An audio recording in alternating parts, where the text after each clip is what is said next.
سے میرا مذاق اڑایا، یہ ظلم نہیں؟ الذین اخرجوا من دیارہم، جن کو ان کے گھروں ان کے عقیدے کی وجہ سے ان کو ان کے گھروں سے نکلنے پہ مجبور کیا گیا۔ میں آپ سے کہتا ہوں، یہاں پڑھے لکھے لوگ ہیں، ذرا غور کریے گا۔ کشمیر میں ایک مخصوص طبقے کو ان کے دین کی وجہ سے رات کے 12 رات کی تاریکی میں گھروں پر چھوڑنے کے لیے مجبور کیا گیا، کشمیری پنڈتوں کو۔ وہاں اللہ کا عذاب نازل ہوگا کہ نہیں ہوگا؟ غور کریے۔ اسی کہ قرآن کے نزدیک وہی ایک ایسا جرم ہے جس کے خلاف آپ کھڑے ہو کے اور صاحب قرآن حکیم، اللہ کا قول، صحیفہ، دھرم گرنتھ، کتابیں تو ہر سال چھپتی ہیں ہزاروں کی تعداد۔ کتنے لوگ یاد رکھتے ہیں کتاب کو؟ جو مقبول ہوتی ہیں کتابیں اسے بھی کچھ دن کے بعد لوگ بھول جاتے ہیں۔ صحیفے کی تعریف کیا ہے؟ قرآن حکیم، اس کی تعریف وید ہے، گیتا ہے، اس کی تعریف کیا ہے؟ چاہے جتنا وقت گزر جائے حالات بدلتے ہیں، بدلے ہوئے حالات میں اگر آپ 1000 بار پہلے پڑھ چکے ہیں اور پھر 1000 بار کے بعد پڑھ رہے ہیں تو اور بدلے ہوئے حالات میں آپ کے سامنے بہت سارے نئے مسائل ہیں۔ صحیفے کی تعریف یہ ہے، جتنی بار پڑھیں گے آپ اسے، اس میں کوئی نیا معنی مل جائے گا جو آپ کے لیے مددگار ثابت ہو۔ یہی تو صحیفے کی تعریف۔ اور اس کو دوسری طرح مت لیجیے گا، لیکن میں ابھی ہمیں فکر ہونی چاہیے۔ ایسا نہیں کہ کوئی میں کسی کا مذاق اڑانے کے لیے کہہ رہا ہوں، نہیں۔ ہمارا پڑوسی ملک ہے، اگر اس کے ٹکڑے ٹکڑے ہوتے ہیں تو ان کے پاس ایٹمی ہتھیاروں کا ذخیرہ ہے، کون اس کا مالک بنے گا؟ کیا اس کا استعمال ہوگا؟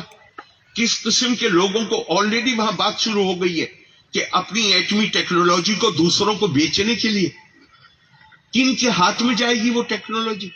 ہمیں فکر ہونی چاہیے۔ ہم نہیں چاہتے وہ ملک ٹوٹے، ہماری مرضی کے خلاف بنا وہ ایک الگ بات ہے، لیکن آج کی تاریخ میں جو حالات ہیں، میں ریٹ ویٹ میں نہیں جاؤں گا کہ آٹے کا ریٹ کیا ہے اور کیا کیا ہے، لیکن یوٹیوب پہ جائیے وہ کہہ رہے ہیں کہ دل چاہتا ہے کہ کوئی طریقہ ہے ایسا کہ ہم سرحد پار کر کے ہندوستان میں چلے جائیں۔ یہ باتیں ہو رہی ہیں۔ میں اسی بیچ میں کوئی اب سے کوئی 20-25 دن پہلے یا مہینہ بھر پہلے اللہ نے توفیق دی ہے اور توفیق نہیں دی، آپ کے سامنے بالکل اعتراف کرتا ہوں کہ 1986 وہ زمانہ تھا کہ اللہ نے اگر مجھے یہ توفیق نہ دی ہوتی کہ میں قرآن پڑھوں تو میں شاید یہ کہہ دیتا کہ اگر کوئی دین ایسا ہے کہ جو ایک مجبور اور مظلوم عورت کو جس کے پاس 2 وقت کی کھانے کی روٹی کا ذریعہ نہ ہو اس کو 170 روپے دیے جانے کی اجازت نہیں دیتا، تو یار ایسے دین سے میں تعلق نہیں رکھتا، میں یہ کہہ دیتا۔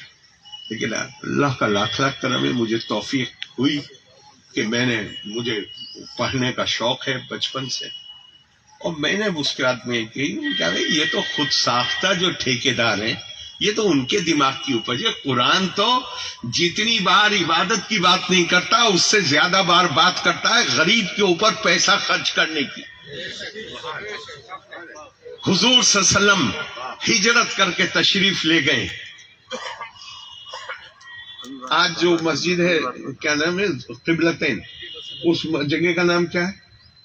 اب وہاں پہ پہلا قیام ہوا اور جی یس، وہاں پر پہلا مقام ہوا۔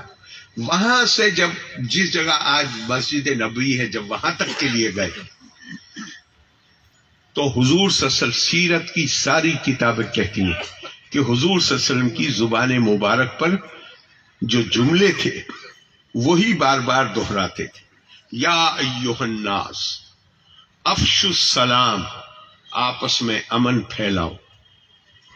ایھا الناس، مسلمانوں کو نہیں کہہ رہے، اے لوگو، یا ایھا الناس، اے لوگو، افشوا السلام، شانتی پھیلاؤ. وَأَطْعِمُوا الطَّعَامَ، بھوکے کو کھانا کھلاؤ. وَصِلُّوا الْأَرْحَامَ، جو ماں جائیں ہیں ان کا حق ادا کرو.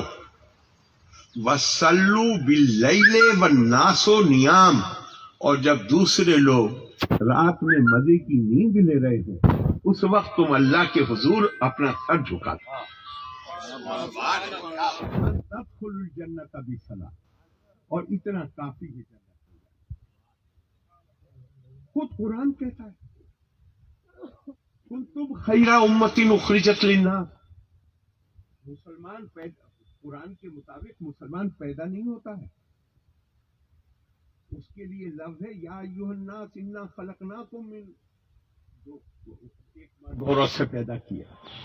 یہاں لفظ استعمال کیا ہے خیر اخرجت، کیونکہ یہ آئیڈیا کنتم خیر، تمہیں آرگنائز کیا ہے تاجکستان کے لیے، تو انسانوں کی بھلائی کرنے کے لیے، مسلمانوں کی بھلائی کرنے کے لیے نہیں کہا. کنتم خیر امت اخرجت للناس، نام نہیں ہوگا لیکن اب سے 10-12 سال پہلے بریلی کے نامور شخصیت دلی میں میرے پاس آئے. انہوں نے اس وقت ایک تنظیم بنائی، کچھ سیاسی تحریکی ہے، وقت بھی یاد ہے مجھے، شاعری میں بھی لکھا ہوا ہے 2062 نام نہیں ہے. جو لوگ اگر خالی ہو تو نام نہیں کوئی برائی نہیں کرتے، جس جگہ پہ تو وہاں ایسے لوگوں کا نام لینا جو سیاسی بیانات دیتے ہیں وہ مجھے نہیں بلا سکتے. میرے پاس اور مجھ سے انہوں نے بڑی پیاری بات ایسی باتیں کرنی جو میری انا کو اپیل آرے بھائی آپ کو